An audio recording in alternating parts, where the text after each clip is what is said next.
Hello friends, तो आज हम बात करने वाले हैं कि रीड प्री के लिए आप कौन कौन सी बुक पढ़े। तो इसके लिए मैं आज बताने वाला हूं आपको बेस्ट बुक्स, जिससे कि आप अभी आज कितनी तारीख है, 20 तारीख है और 27 फरवरी को आपका एग्जाम है। तो लगभग 2 महीने का अपन टाइम लेके चल सकते हैं कि 2 महीने, तो 2 महीने में विदाउट कोचिंग और किसी भी कोर्स लिए बिना सिर्फ किताबों के आधार पर आप 100+ तो श्योर ला सकते हैं। इसके लिए मैं आपको कुछ बुक सजेस्ट करूंगा। सबसे पहले ये है साइको की किताब, क्योंकि साइको के 30 क्वेश्चन आते हैं।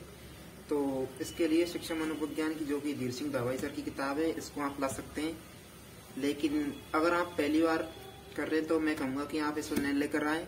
इसके अलावा आप वंदना जादौन की या फिर कोई और पब्लिकेशन की आए, क्योंकि इसमें जो मैटर है वो काफी ज्यादा दिया हुआ है, तो पहली बार में समझ में नहीं आएगा। तो मैं यही कहूंगा कि आप इस किताब को ना लाएं। अगर आपके समझ में आता है तो कोई दिक्कत नहीं है, आप ला सकते हैं।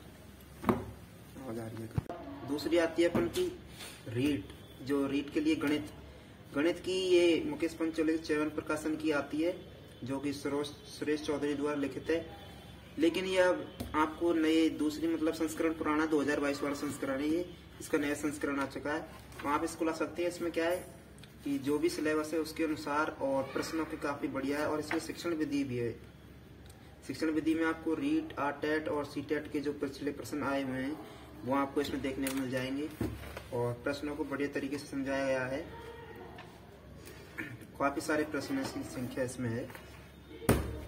और चौथा जो अपने आती है, ये पर्यावरण अध्ययन की, मुकेश पंचोली जी की सर की किताब है ये पुरानी बुक है 2022 वाली, तो इसका भी नया संस्करण आ चुका है। अगर आपको इस बुक को पढ़ते हैं तो पर्यावरण अध्ययन में शायद ही आपके कोई क्वेश्चन गलत हो पाएगा, क्योंकि काफी अच्छी बुक है। और रीड का जो सिलेबस है उसी के अनुसार बिल्कुल जो मोस्ट इम्पोर्टेंट पॉइंट है उनको इनमें लिया गया है। कोई एक्स्ट्रा इसमें वो नहीं है कि बेफालतू का मैटर डाल रखा हो, बिल्कुल अच्छा मैटर है इसमें।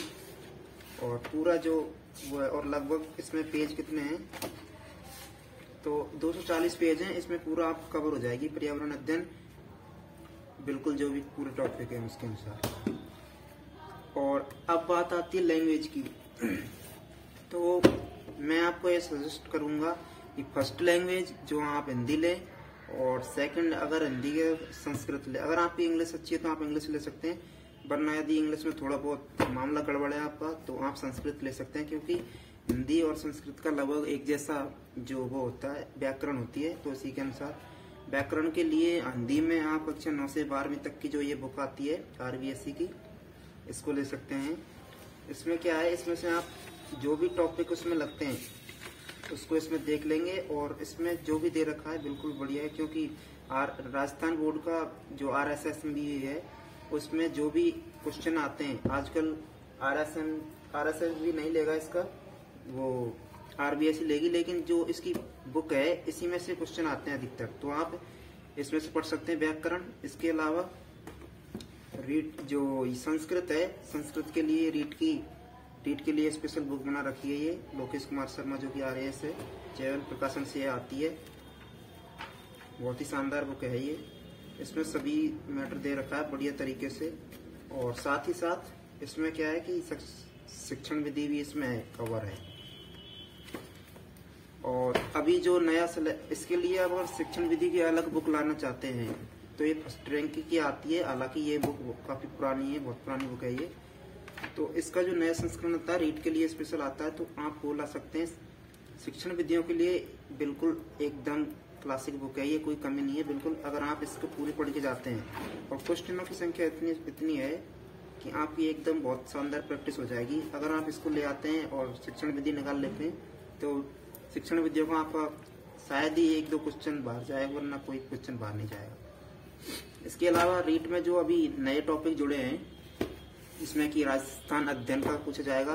तो अगर राजस्थान अध्ययन से कोई प्रश्न पूछता है एग्जामिनर, तो ये राजस्थान अध्ययन की इतिहास और कला संस्कृति की किताब कक्षा 10 की, अधिकतर रीड में क्या होता है, अधिकतर जो प्रश्न पूछे जाते हैं राजस्थान से लेकर, तो वो कल्चर और इतिहास पर ही फोकस होता है, ज्यादा ये भूगोल पर ज्यादा फोकस नहीं होता है। इसलिए इस बुक में से आपको सारे प्रश्न मिलेंगे देखने को।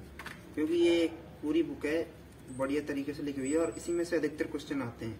इसके अलावा NEP है, तो न्यू एजुकेशन पॉलिसी, उसमें एक नया टॉपिक जुड़ा है, तो उसके लिए आप किसी भी यूट्यूब चैनल से आप पढ़ सकते हैं। उसमें कोई बेसिक पूछेंगे, कोई ज़्यादा वो नहीं है, ऐसे टेंशन वाली बात नहीं है।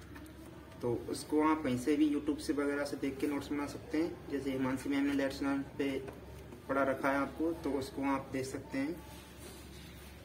इसके अलावा करंट अफेयर्स है, करंट अफेयर्स के लिए आप एक जो भी कोई भी बुक आती है ले लें, और उसके लिए कोई भी मार्केट में जो भी बुक आती है ईयरली, तो उसको ले ले और पढ़ ले, उसमें कोई दिक्कत नहीं है। तो ये है बुक, ये शिक्षण विधि की, ये संस्कृत की, ये हिंदी व्याकरण की बुक हो गई, ये पर्यावरण अध्ययन की जिसमें शिक्षण विधि भी साथ में है, और ये गणित की, ये शिक्षण मनोविज्ञान, और ये राजस्थान अध्ययन के लिए मैं आपको सजेस्ट करता हूँ।